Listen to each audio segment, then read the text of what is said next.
Live from the Jersey Shore to the world. Get up, get out, do something.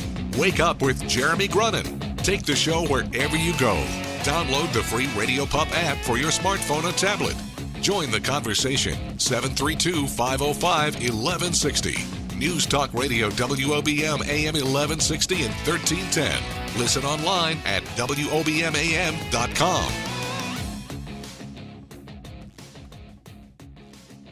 Welcome back. Welcome back. Welcome back. I do not know why the red light is not on, but we have you guys on the air. Okay, that's good. I'm waiting for the red light to come on. Very strange. I don't know what's wrong with that. I am Pavlov's dog waiting for the light to come on, and it didn't come on. But good morning, everybody, and welcome back to Wake Up with Jeremy Grunin. However, you have the pleasure of listening to Phil Brilliant this morning, and I am of Brilliant Environmental Services. Zach made a face. He's not sure if it's really a pleasure or not. But hey, I made it through an hour and a half. You did. And we're going strong. We're going strong.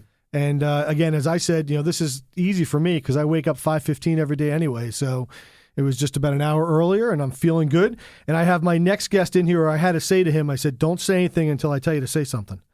But a very good friend of mine, Adam Puharic, who is the co-founder of the Michael Gerard Puharic Memorial Fund, also known as Michael Feet, and the co-founder along with his beautiful wife, Dana.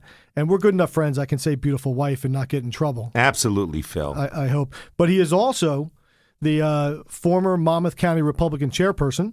And so wanted to bring him in here this morning. We're going to start off by talking a little politics.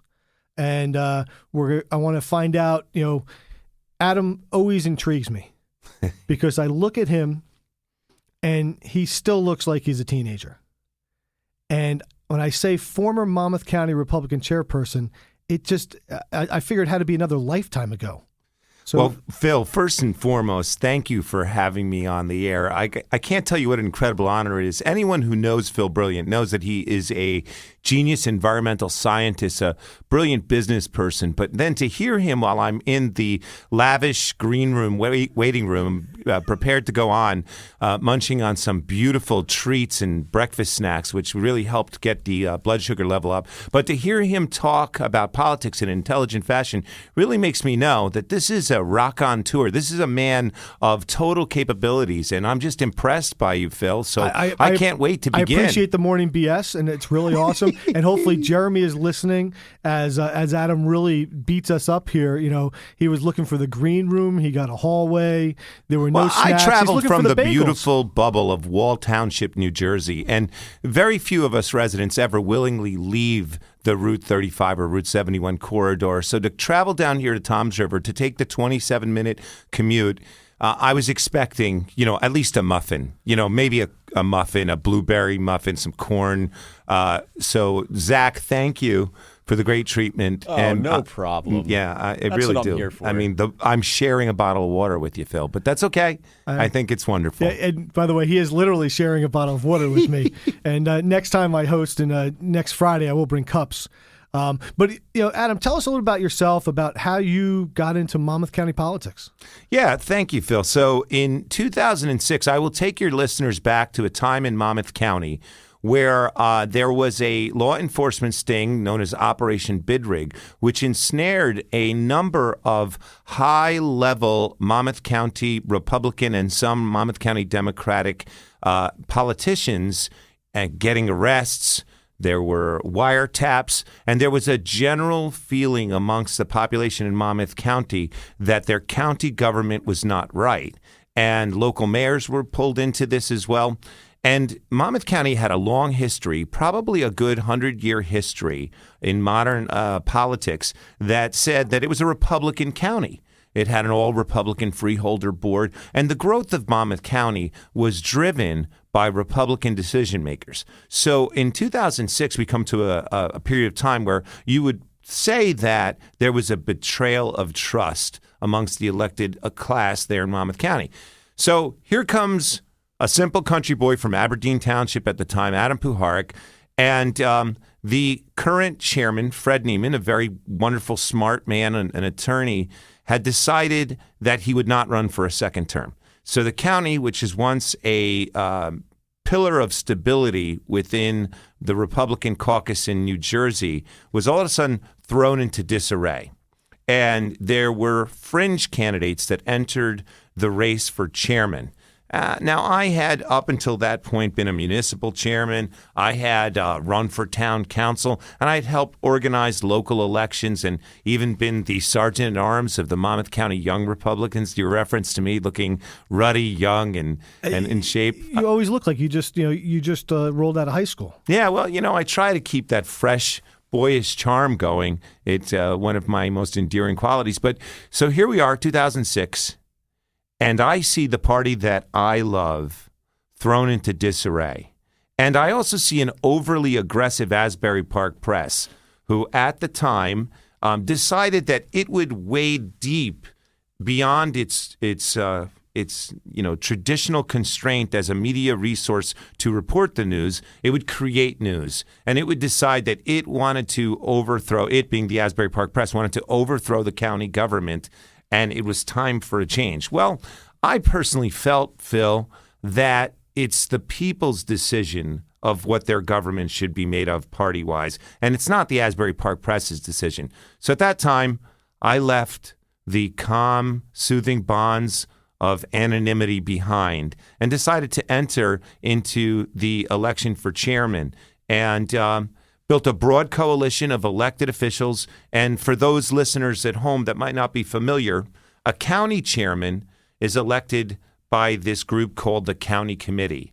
And simply put, in each municipality of your county, there are a man and a woman representative of each district, and district being, let's call it, 15 blocks, 15 municipal blocks. And so those two representatives then will come to a convention and they will elect their chairman. The chairman is the gentleman or the lady who is responsible for fundraising, for organizing the party, for organizing the process of selecting candidates.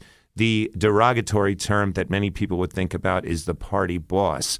But it's so much more than that. It's the CEO of the corporation, which is the county political body for that. But they're ultimately held responsible for every loss, as well as get the benefit of every win. Well, not in Monmouth County. Seriously, every loss that I had, I was 16-2 during my years as chairman. So every loss was everyone else's fault, but every win was truly my brilliant strategy. 16-2, the dream of a Giants season. Is that usually?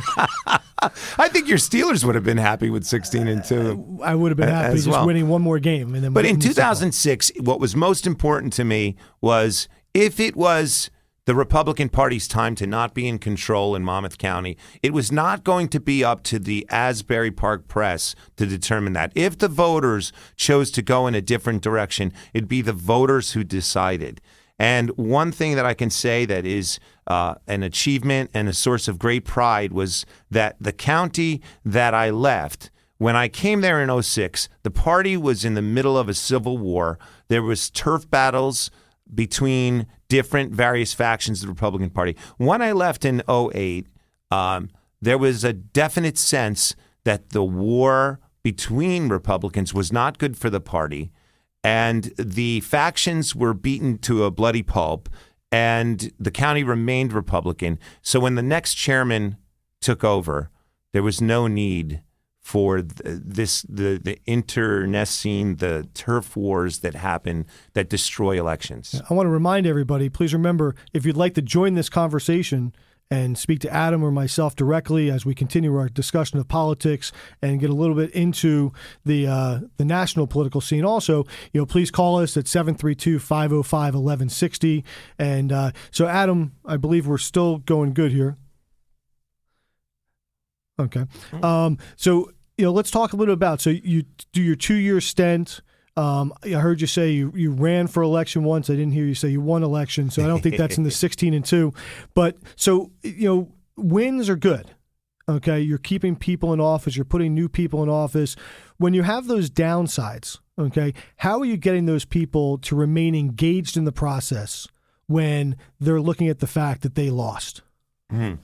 So, Phil, the thing to always remember about election cycles is that they are called campaigns because what happens is you show up on Labor Day and you're done on Election Day, and you're trying to move a body of people emotionally and vote-wise into a state of mind and into a place where they're prepared to pull a lever in a particular way. A campaign is supposed to, it's almost like romancing, it's almost like dating, and I know that Phil... We've already talked this morning that I haven't had great success in that area. We've talked about it, but right now I have really good success, so I don't want to jinx it. No, so but I would think that you are an outstanding romancer. Now, it might be that the closure part of the deal could be problematic for you, but the romancing segment, the campaign, the I'm buying shares of Phil Brilliant part of you is what I think is your most endearing quality. And this is an excellent point to remind everybody, call in 732-505-1160 as we go off to break. We'll be back with Adam in a minute.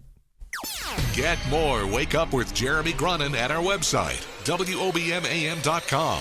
News Talk Radio, WOBM AM 1160 and 1310. Welcome back. The red light came on. It did that time. Zach, we're good. It was a little delayed, but I don't know. It's good it's a bright light because, like Rubio, I'm colorblind. And if you listen to the town hall meeting last night, he did talk about the fact that he's colorblind. And it really wasn't until he got into politics that he realized he was colorblind, because before that, nobody really cared. And so when he didn't match and he wore all these different colors, people just were kind of like, whatever. But now people dress him in the morning and they tell him what to wear. And his wife and his 4 kids, they really watch what he's doing. And actually, so I had to research a little about his wife as we start talking about the national scene. And his wife is a former Miami Dolphin cheerleader. Oh, that's excellent. So he definitely he picked right. Yes, he picked up. And I tease Adam all the time because it is true that he has a better half. There's no doubt that I married above my status, Phil. And if the drugs ever wear off, any attorney who calls into your show should not return Dana Puharic's call and help her to get a settlement. Yeah, the conversation of drugs will be tomorrow with Ken Malzieri of Narcissist Florist. He'll be linking the minimum wage to drug use in Ocean County. That's fascinating. But that's tomorrow's conversation. He started a lot of controversy last week. So let's get back to today. So you told us a little bit about how you got involved, Monmouth County Republican scene, and we want to talk a little about national politics. And you said something to me that kind of boggled my mind a little, and didn't really see the full picture. So you can explain to us a little bit about how counties really matter when it comes to national politics. Yeah, Phil. So one of the key reasons that I believe you brought me before your listeners today, one of the insights and values it was to fill an hour. So keep going. No, I think it was because I could provide true insight and guidance on one issue that is related to this presidential race, and that is that you and I, to a greater extent, don't matter. Why? Why do I say that? Why? That's a terrible thing for your listeners to think about. But the reality is that a presidential election is very much a county-by-county race. Now, I'm going to use New Jersey as an example of how counties affect a presidential race. Each candidate will look across their map, and instead of thinking, how am I going to get the popular vote? How am I going to win South Carolina? They're going to count the counties in a particular state. So let's look at New Jersey's 21 counties. And we're going to say that there are some counties that traditionally vote Republican and some counties that traditionally vote Democrat. And we're going to use, for example, Ocean County, where we are right now, Monmouth County, Atlantic County, Somerset, Morris County. Those 5 Republican counties are the key to a presidential candidate on the Republican side of the ticket winning this state. What you need to do is you need to influence and juice up the turnout of your home base counties, and you need to minimize and distract the turnout of the non-friendly counties. So when a candidate looks at a state, they take a pile of money that is the money that they've raised, that they have allotted to that state, and they divvy it up amongst the counties. They then call each individual county chair. They say, hey, can we borrow your headquarters to bring in volunteers to run phone banks? I'm going to hold you on that call, and we're going to remind people to call 732-505-1160 to join in as we go to the news break, and we're going to get right back to this after the news. Live from the Bob Levy Broadcast Center overlooking the Toms River, it's time to get up, get out, do something. Wake up with Jeremy Grunin. Be a part of the show, 732-505-1160. News Talk Radio WOBM AM 1160 and 1310. Listen online at WOBMAM.com. Welcome back. Welcome back. We are talking to Adam Puharic this morning, and we are talking politics. And Adam was telling us about how counties count in a national election. And yes, Zach, the light did not come on again. It didn't come on, but we are on the air. But I can assure you. I'm assuming that people hear my voice and are driving off the road. And again, this is Phil Brilliant filling in for Jeremy Grunin and enjoying every moment of it as we were dancing to the music. And we are ready to get back to Adam Puharic. You were talking about the headquarters and people in the counties and how they're involved. Yeah, so Phil, very difficult topic for us to get into before your hard break. So to get the listeners back into the subject, a county determines how a presidential candidate spends his or her money. So looking at the Republican slate and imagining if there was a hot primary in New Jersey, you would look at Rubio, you would look at Cruz, and you would look at Donald Trump, and you would expect them to spend money on the strong Republican counties of Monmouth, Ocean, Atlantic, Somerset, Morris, to have volunteers in their headquarters making phone calls, putting the lawn signs up, registering people to vote.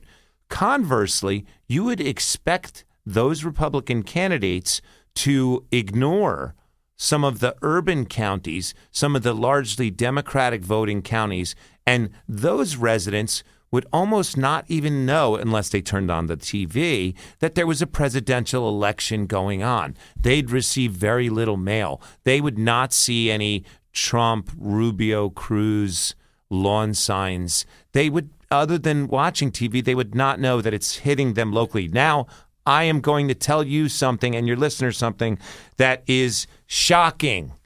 So for over 100 years... You shocked my socks off? I'm not wearing socks today. I think it's going to be better than if your guests received a nice breakfast, which they did not. But what it's going to do, it's going to really transform what's happening now in 2016. So for over 100 years, our good nation had this model where presidential elections were dependent upon counties. You aligned your counties, you counted your votes, and you won your states. But now the country has dramatically transformed to where the presidential election is one big reality TV show.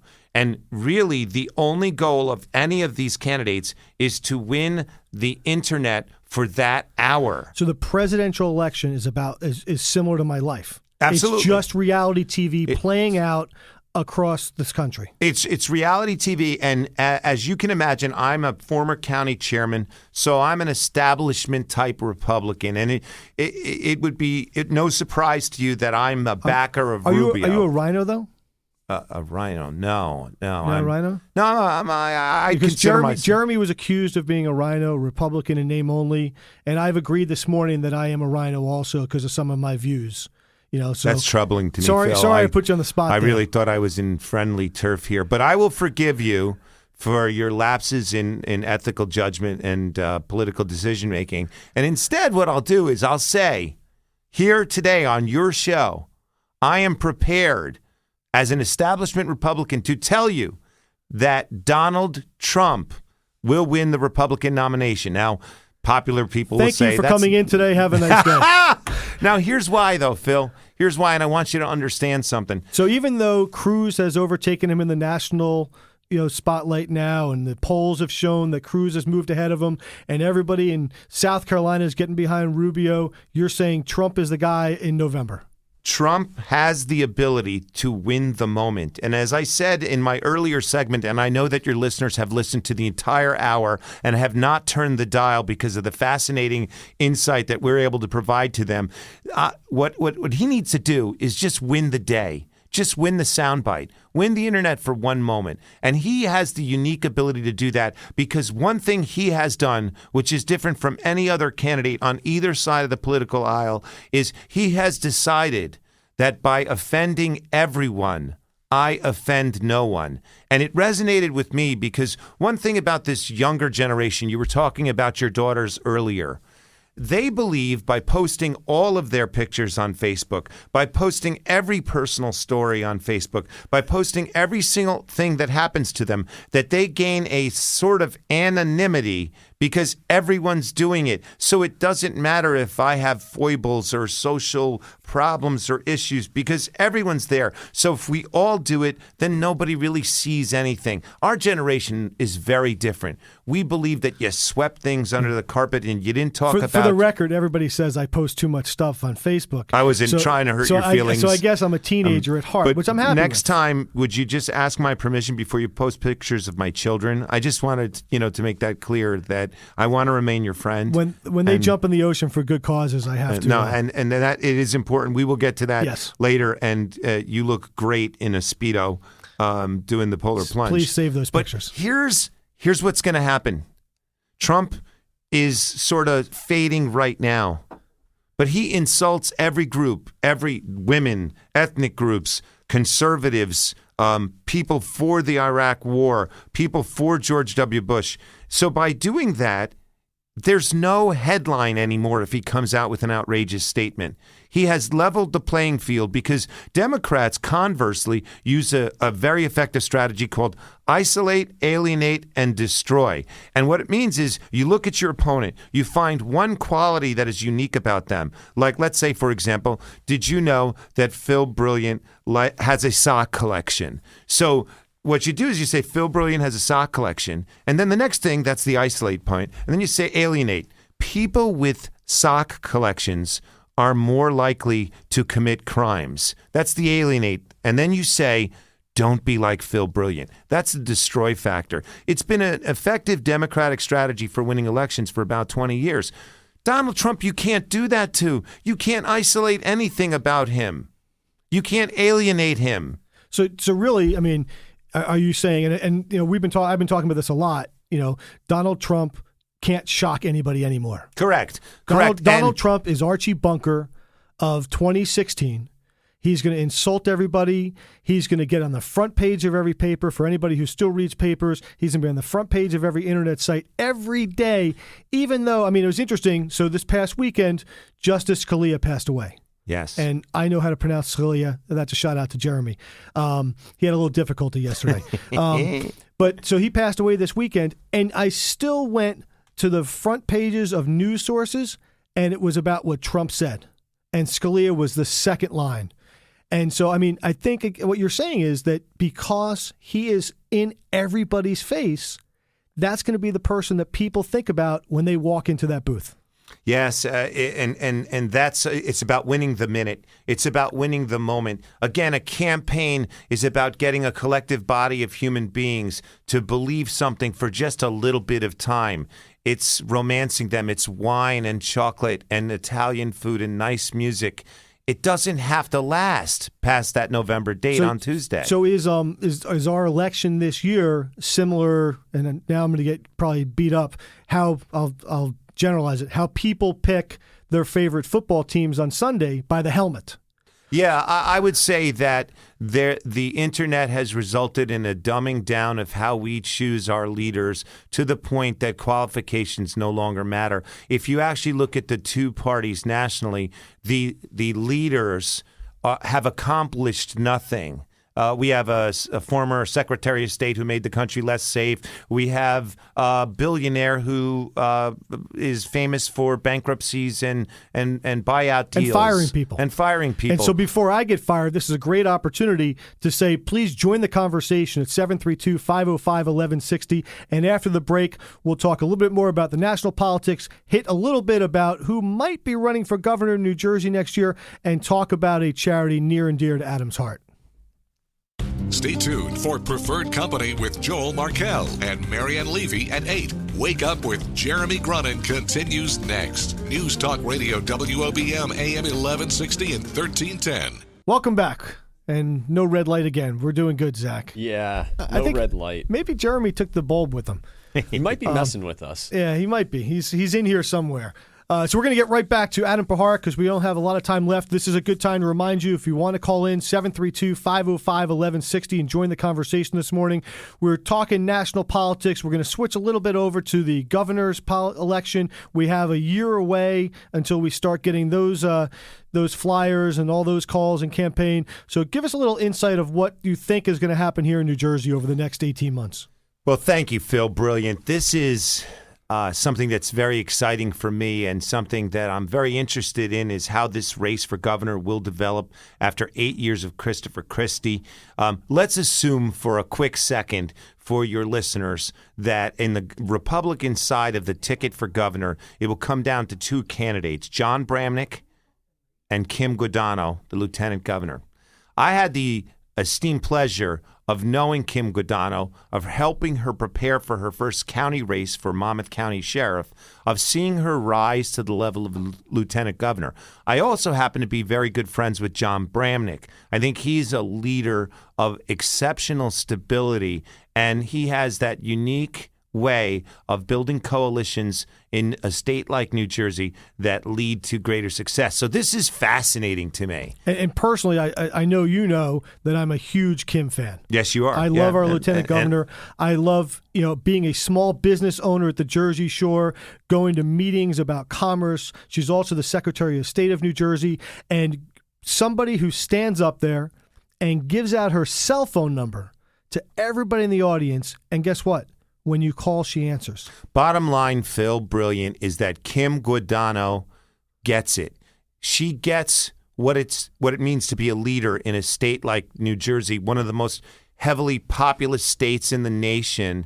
And yet, though we are so big, we are so small, because you can get from one side of the state to the other side of the state in 2 hours or less, and that's unique. And so what that means for a political leader is that we are all more than ever interconnected, and Kim gets the interconnectivity between how people want their local businesses to thrive, how they know that will help keep their property taxes lower, keep their schools competitive, and make New Jersey a better place to raise a family and to live and work.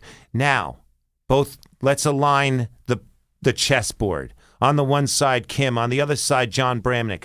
Right now, as we speak, they are working with county chairman, the position that I formerly held, to build alliances, to fundraise. Fundraising is an early sign of strength. When leaders try to align behind a governor candidate, they will say, who is raising the most money, making the most friends?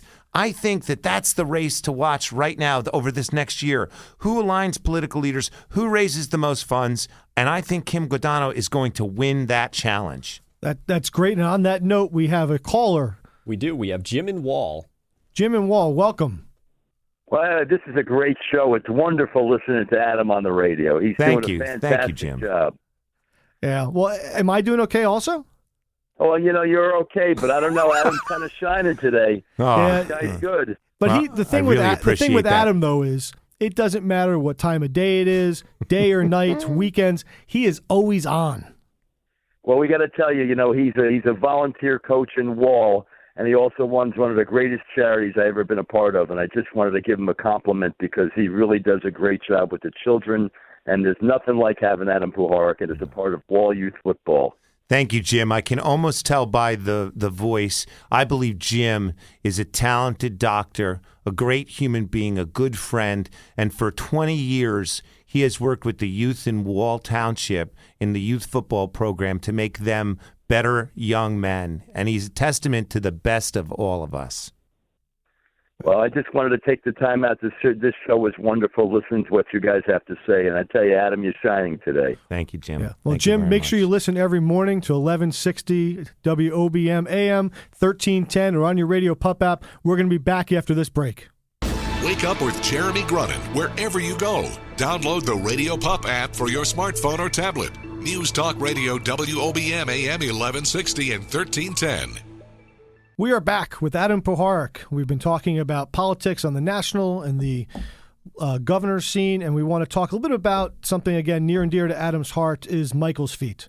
And so, Adam Puharic, tell us what Michael's Feet is, how you got involved. Thank you, Phil Brilliant, and thank you again for allowing me on your program. Michael's Feet, the Michael Gerard Puharic Memorial Fund, is a nonprofit organization that helps seriously ill newborns and their families in Monmouth and Ocean County. Simply put, any baby that's born into a neonatal intensive care unit, a NICU, in one of the Monmouth or Ocean County hospitals can receive direct financial support, care through needed items, and other ways to provide comfort and support to the family so that that family can help focus on the care for that baby. And we've had the pleasure over 16 years of providing over $1.5 million of support, aid, needed items, capital improvement projects in hospitals. And each and every year, Michael's Feet helps hundreds of families in Monmouth and Ocean counties. And I must say that our newest board member, the great Phil Brilliant himself, the host of this program, that just recently, host this morning. You know, Jeremy, I'm thinking there's a battle here between you and Phil. That's what I'm saying. We have it going on. Kenny's going to battle a little bit tomorrow, so it's going to be good. And, yes, I am a new board member. I'm glad to be there. I've been a big supporter of Michael's Feet over the years. I think what you and Dana do everybody gives back a little of themselves to the community. But in this charity, you give back all of yourself.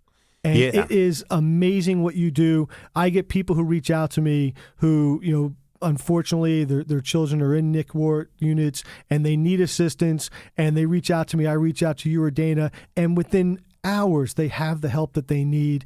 And I think my question to you is, you've raised a lot of money. You put it back into the community. I know we opened a parent room at Monmouth Medical Center up in Long Branch. What is the goal for this year?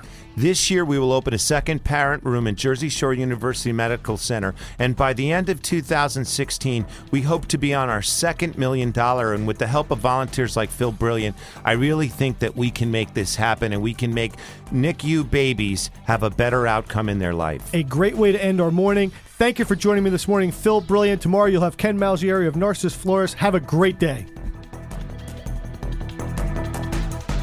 The news never stops at WOBMAM.com. Get the latest from WOBM News, the Town Square, New Jersey News Network, and Fox News Radio. Wake up with Jeremy Grunin. News Talk Radio, WOBM AM 1160 and 1310.